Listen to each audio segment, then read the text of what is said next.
Broadcast this morning. I'm Pastor Earl Howard of Heart for God Ministries. We'd like for you to join us every Sunday morning at 9 o'clock a.m. on KKVV 1060 a.m. for a Word of Faith. If you would like to sponsor or donate to our ministry, you can cash out us at $Heart, FORGODMIN. We thank you for listening in, and we pray that you were encouraged enough to join us again next Sunday. Have a blessed week.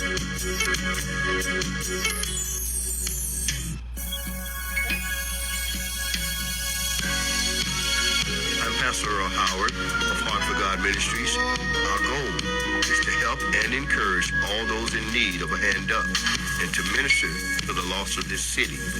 Join us every Sunday at 9 a.m.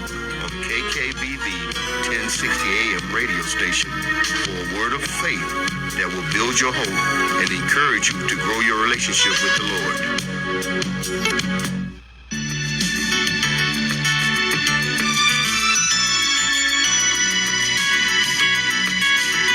Welcome to Fight for Life, a pro-life radio show discussing the First Choice Pregnancy Services Ministry here in Las Vegas. I'm Deborah, board member and executive director of First Choice Pregnancy Services. And I'm Jessica, the events director at First Choice Pregnancy Services. We are your pro-life DJs. Welcome to the show. Welcome to Fight for Life Radio with your pro-life DJs, Deb and Jess. This is Jessica bringing you the weekly update from First Choice Pregnancy Services. From October 7th, 2021 through October 13th, First Choice served the Las Vegas community by providing 67 free pregnancy tests and 49 free ultrasounds. Deb is out today, hitting the ground, meeting with pastors and passing out goodie bags. If you would like a visit from First Choice as well, please call us at 702-294-2273 to set up an appointment, and we will come meet you where you're at, like Christ has done for us. He meets us right where we're at. We have a special guest with us today, Kelly Gresh, my wonderful, charismatic, beautiful colleague and the receptionist and triage at First Choice Pregnancy Services. Welcome, Kelly. Thank you. Why don't you tell our listeners about how you came to First Choice and what made you so passionate about the war on the unborn life? I would love to.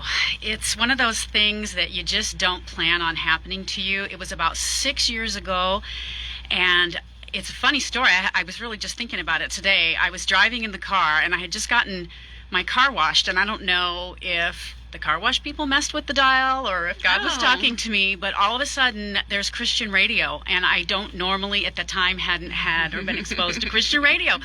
So they were talking about abortion, and I did make this horrible choice when I was a young girl, and I had buried it for years and years, and you know my story, and it's just one of those things that you did at the time, and you don't want to make excuses for it, but to live your life, you just move on.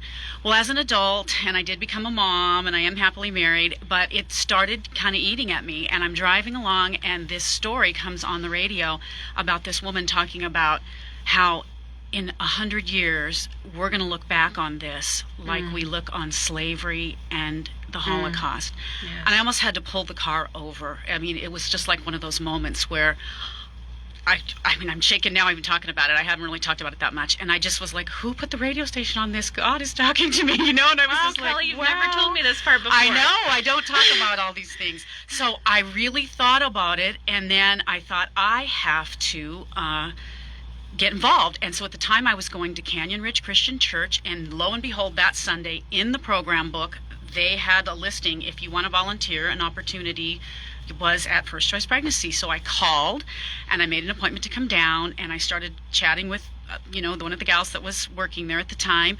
And I told her my story, and I had been in college, and I would like to help somehow. And she just let me talk. And I said, so am I going to speak with someone for an interview? She goes, oh, no, that was me.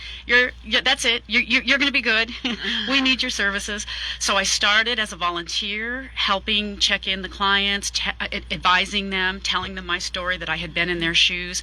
And then recently, I actually became a staff member, and I do reception triage, which means I'm the first point of contact. I'm the one they talk to on the phone. I put them in a room. I run their lab test. I get girls on the phone crying. I get a lot of men who call to make these appointments, and I'm able to talk to them and explain to them why they need to come to us first, why we're the first stop, the first choice. We really are on the battle lines out there. We are in a position where we get girls who think they're going to an abortion clinic, they're hopeless, they think no one cares about them. So I really, every day I'm using all those skills, and I try to envision my young self, if I had encountered someone this caring as we are, that maybe I might have made a different choice. And it's a regret, but God's helping me use it for good, is how I like to think about it. Amen. Now, I didn't have this on our little bullet point, but you just brought up something, and I think I'm going to ask you. Go ahead. If we had time to turn back the clock and you could give a message to the Kelly Oh, boy. on that abortion table, what would you tell her? Well, you never know. You're going to make me cry. I'm sorry. You never know what your young self would have done, but I have a saying I like to say, pro-choice is no choice. Where was the choice? I wasn't given a choice. I was 19. I was 19 by 2 days. I had just had my birthday. I was living in a college dorm. The college pregnancy center gave me a referral to a Planned Parenthood, and I just went in there and handed them the paper and like, what do I do? I didn't make a choice. I wasn't forced, but I wasn't given a choice. So I would like to hope that my young self would have heard things like, gosh, people wait 7 years to adopt a baby. You could do something so glorifying and so wonderful. You don't have to do this. And the shock of getting up and walking out and realizing, I didn't even know what it was. We didn't know what it was back then. Not that that's ignorance is no excuse. But today, girls do know what it is. We have the internet, we have videos, so they're a little more educated than certainly we were back in the dark ages, but it's still the same thing. You just hope that you would actually analyze the material and learn about what's happening to your body, because there's health complications that happen down the road, and I have had them. I have had a breast cancer scare. I have had a total hysterectomy. I have had miscarriages. I struggled with fertility issues. All of these are directly related back to women who have abortions have higher percentage of these. Now, we might not have known those statistics when I was young, but I don't feel that I was given a choice or made a choice. I felt like I followed the arrows of society and ended up where I was supposed to be. And I think my young college boyfriend felt the same thing.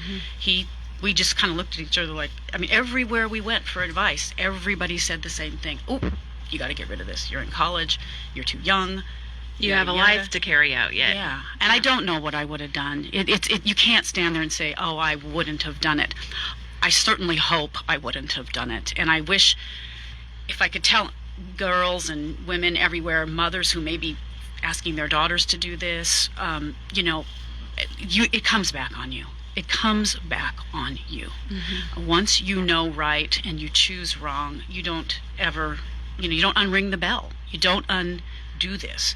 So it's something I carry with me. And, I like to, we do this out of love. We counsel out of love down there. We don't scare the girls, but we do say that, it is ending a life. And it is something that you will have to come to terms with in your life. That's right. It's the same as any other form of ending a life. And it's not that baby's fault that you weren't ready or that you didn't know or that you didn't choose, truly. I can't stand choice. I hate that word because I don't think it's a choice. That's right. It's not pro-life. It's really anti-life, right? It is. But that is why you are seen as such an asset at First Choice, not just because of your smiling, bubbly personality, but because of your past history. And one of our staff members at First Choice was just explaining today to me, which she said such a wonderful way, such a beautiful way that she said it, that when God calls us to do something like this, we are already equipped. We may not feel like we are ready or that you're so right. We have fallen so short and that we are not worthy to do the work that God is calling us to do.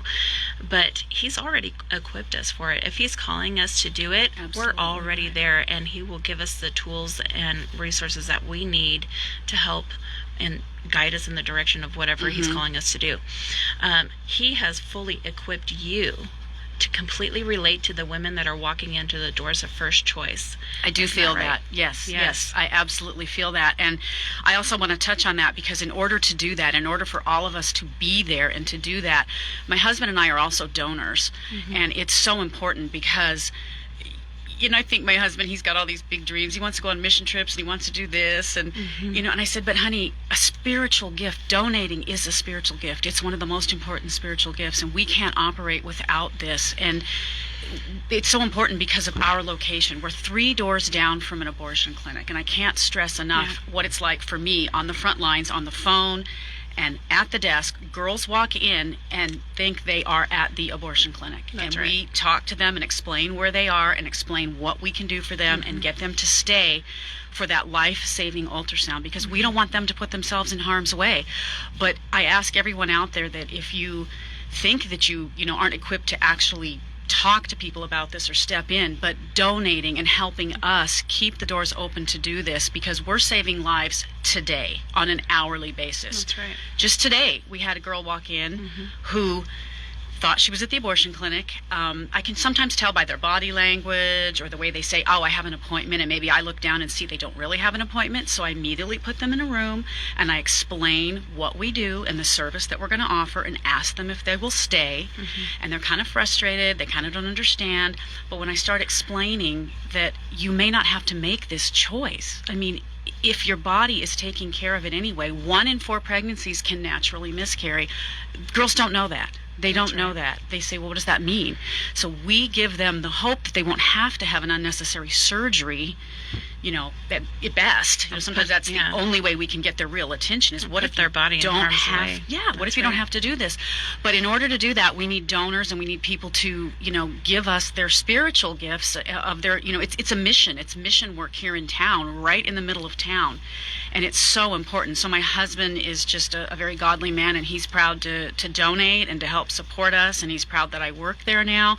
But it does take Christians, all of us going, you know what, we need to help them help these girls. That's right. We're the light of the world. We are. We That's absolutely are. So, with that being said, for those of you who do have a heart for missions and are looking for a mission to support, please consider giving to the ministry of First Choice Pregnancy Services and joining the Fight for Life. I took the liberty of gathering some information on what it would financially cost to fund our daily operations. So listeners, just to put things into perspective, it takes just $250. Just $250 to save a life, to save a baby's life. And in that, it includes pregnancy test, consultation, an ultrasound, literature, resources, and referrals. That's only $8.33 a day for one individual to save the life of a baby from certain death through abortion. Because we do have women that drive, or parents that drive their babies straight down to the abortion clinic, right past First Choice, certain death. If you partnered with a friend, that would be just $4.17 a day. That's less than a Starbucks habit. That's less than a Starbucks habit. Good perspective. Right? It takes an estimated $1,750 per day just to stay open. $10,500 a week and $43,750 per month to keep our ministry thriving to help the women and babies in Las Vegas. Listeners, will you prayerfully consider supporting the ministry of First Choice? Anything will help keep this ministry going. A one-time or monthly donation. Will you partner with us on the War for Life? Will you pick up your phones right now and call in your donation to 702-294-2273, or even easier, just go to our website at www.firstchoicefriendslv.org and donate there. We thank you in advance, and we thank God for you. Then I invite you to come meet some of the faces that you helped to save. You can do that at our upcoming banquet with none other than the author and pro-life advocate, Abby Johnson, on November 12th. Meet and greets at 5:30. Program begins at 7 and ends at 9. It'll be held at the Westgate Resort. It'll be a fine dining experience. We thank you so much for joining us today on the Fight for Life. Thank you, Kelly. Thank you.